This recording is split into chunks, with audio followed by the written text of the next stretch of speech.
என்னோட லிங்க்ல வந்து யாரெல்லாம் ஜாயின் பண்ணீங்களோ அவங்களாம் வந்துட்டு இந்த ஒரு விஷயத்தை வந்து கரெக்டாக பார்த்துக்கோங்க. அதாவது அதிக லெவலில் ரீச் பண்ணவங்க இதை வந்து நோட் பண்ணி வச்சுக்கோங்க. என்னென்னா இப்போ வந்து இந்த home page friend and task இருக்கும். டாஸ்க்கு கிளிக் பண்ணிட்டீங்க அப்படின்னா டாஸ்க்லேயே இருக்கும். ஸோ இதில் வந்துட்டு daily check in and follow Twitter அந்த மாதிரிலாம் இருக்கும்.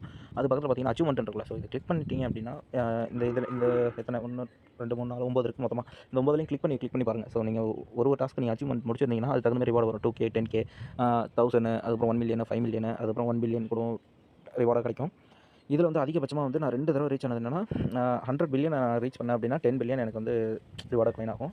அண்ட் இன்னொன்று இதுதான் மெயின். ஏன்னா update invite bonus to 200K அப்படின்றதுல இது வந்து 154 நான் வந்து ரீச் ஆகிட்டேன்.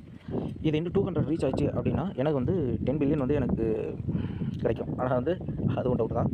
ஸோ என்னோடய ஃப்ரெண்ட்ஸ் எல்லாம் எவ்வளோ பண்ணியிருக்காங்கன்ற பார்த்துக்கோங்க. ஸோ இவ்வளோ தான். எல்லாருமே ஆஸ் யூஷுவல் நார்மலாக தான் பண்ணியிருக்காங்க. யாரும் அந்தளவுக்கு ரீச் பண்ணல.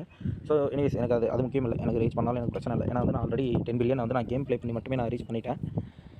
இதில் வந்து மெயினாக வந்து பாருங்கள், உங்களுக்கே தெரியும். இதில் நோட் பண்ணி பார்த்தாலே உங்களுக்கு தெரிஞ்சிடும். கரெக்டாக 10 பில்லியன் கிட்ட தாண்டி இருக்கும். ஸோ எதுக்காகனா இது நியூ யூஸருக்காகலாம் இல்லை, ஓல்டு யூஸருக்காக மட்டும் தான் சொல்கிறது. ஏன்னா எனக்கு தெரிஞ்சு வந்து இன்னொரு 1 மந்த்லேயோ இல்லைனா 1.5 மந்த்தில் இது வந்து லிஸ்ட் ஆகிறதுக்கு நிறைய வாய்ப்பு இருக்குது. ஏர்லி ஸ்டேஜில் ஜாயின் பண்ணிங்க பண்ணுறீங்க அப்படின்னா ஸோ அப்பயே ப்ளே பண்ணி நீங்கள் அப்கிரேட் பண்ணுறீங்கன்னா இன்றைக்கி வந்து விளாட்றதுக்கு ரொம்ப ஈஸி. ஸோ பர் கேமுக்கு வந்து 20 மில்லியன் ஈஸியாக காயின் வந்து க்ளைம் பண்ணிக்கலாம். ஆனால் இப்போ நியூ யூஸரை வந்து ஜாயின் பண்ணிங்கன்னா ஸோ எனக்கு தெரிஞ்சு வந்து ஒரு 15 டேஸ் ஆச்சு நீங்கள் வந்து நல்லா ப்ளே பண்ணி அதில் வந்து அமௌண்ட் எடுத்து மறுபடியும் ரீஇன்வெஸ்ட் பண்ணி அதுக்கப்புறம் நீங்கள் வந்து எல்லாத்தையும் க்ளைம் பண்ண அதாவது காயினை வந்து நீங்கள் மறுபடியும் விளையாண்டே ஜெயிக்கிற மாதிரி இருக்கும். ஸோ இது ஏன்றதை நான் சொல்லிடுறேன். நான் வந்து 37 லெவலில் இருக்கேன். 37 லெவலில் இருக்கும்போதே இப்போ நான் அப்கிரேடு நான் கொடுக்குறேன்.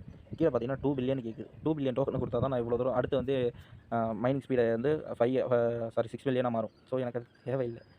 ஏன்னா வந்து நான் இதுக்கு முன்னாடி இந்த 1 பில்லியனே நான் வந்து இன்வெஸ்ட் பண்ணி ஒரு 5 டேஸ் 10 டேஸாக டே நைட்டாக விளாண்டு தான் நான் மறுபடியும் இந்த ரீச் ஆகிருக்கேன். மறுபடியும் நான் அதே லெவலுக்கு நான் போக விரும்பலை. அதனால் இருக்கிறது இருக்கட்டும்.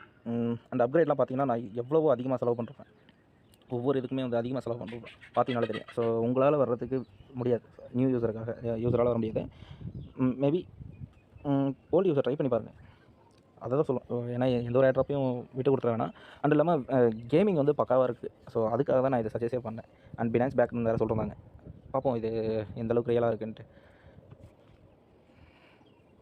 ஸோ அண்ட் இதில் ஒரு லாஸ்ட்டு ஒரு விஷயம் என்னென்னா இதில் வந்து நான் ரெஃபரல் லிங்க்ன்றது ஒன்று கொடுக்க போகிறது இல்லை.